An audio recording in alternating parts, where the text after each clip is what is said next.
JJ McCarthy, one preseason game. Yeah.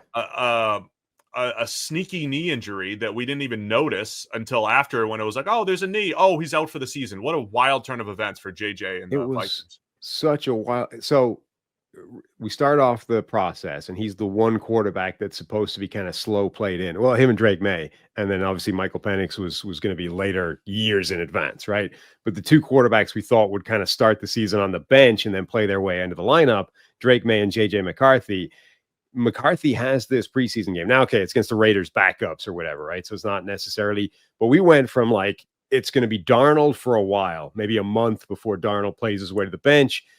And then he looked so good in that preseason game that we came out of that game going, he's going to win the starting job. He's going to be the QB at week one.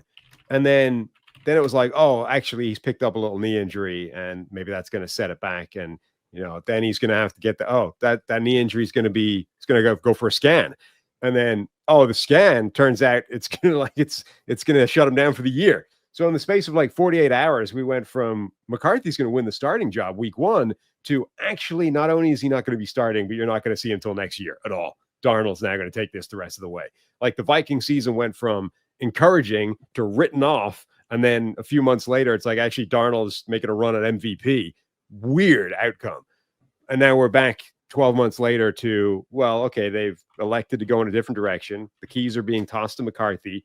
It's a good situation, but we basically have no earthly idea what he's going to look like. But we're dealing on half a preseason game against the Raiders backups and prior draft takes. That's our sum of the Darnold versus McCarthy analysis. So McCarthy, the outlook for this year, it looks promising, if for nothing else, the supporting cast. Yeah. Maybe the best receiving, just pass catchers in the NFL with Justin Jefferson, Jordan Addison, TJ Hawkinson.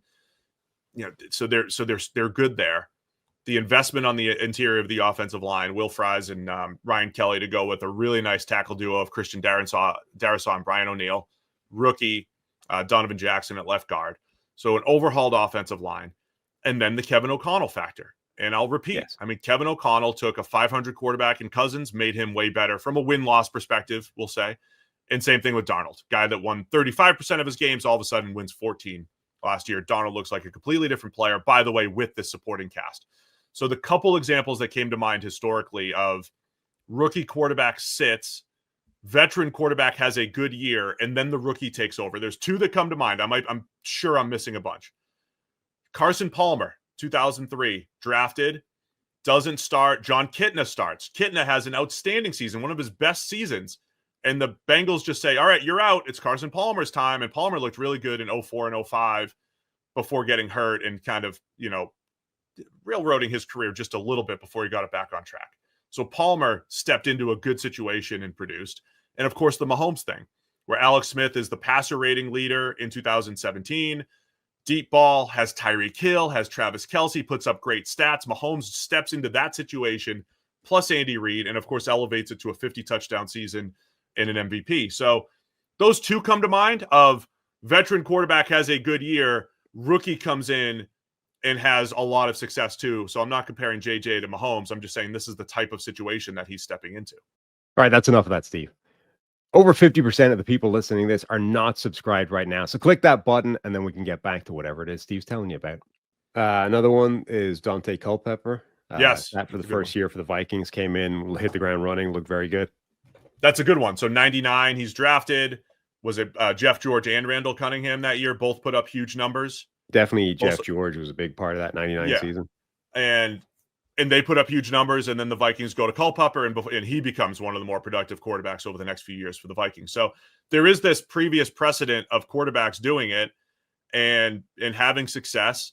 And O'Connell plus pass catchers plus revamped offensive line, really good situation for JJ, who for one game, one half basically in the preseason, looks promising, looks good against backups. Yeah, against backups. It's all basically all deduction and extrapolation. Like we've seen 3 minutes of JJ McCarthy looking good in a preseason game against backup caliber players, but the fact that there are, you can't not read into the fact that Minnesota are tossing in the keys. I mean, they won a ton of games last season. And instead of going with the guy that did that, they're throwing the keys to McCarthy. Number 2, Kevin O'Connell's success rate. And number 3, the supporting cast around him, which got massively upgraded this year by 3 new interior offensive linemen. So all the tools are there for McCarthy to be good, but now he needs to actually show that he can do it. And remember, the questions on him were coming from Michigan. He had all these games where he threw the ball 20 to 25 times. It was all run game heavy. He didn't even pass the ball in the second half against Penn State in 2023 because they were running it like crazy. They didn't need him. They didn't need J.J. McCarthy to win in some of the big games. They were winning with run defense and defense in the run game. And so can he handle the high volume attack, which O'Connell likes to run? And then the final point is, this might be utterly meaningless, but he was consensus QB4 in the 6-man draft class last year, all of whom seemed to be good, right? Including the guys that were ranked behind him. Now, maybe he's the one that's not going to be good because of that, but it feels like there should be some substance to the idea that he was clearly within that group, right? Maybe a step below the top 3, but a step ahead of the next 2 guys.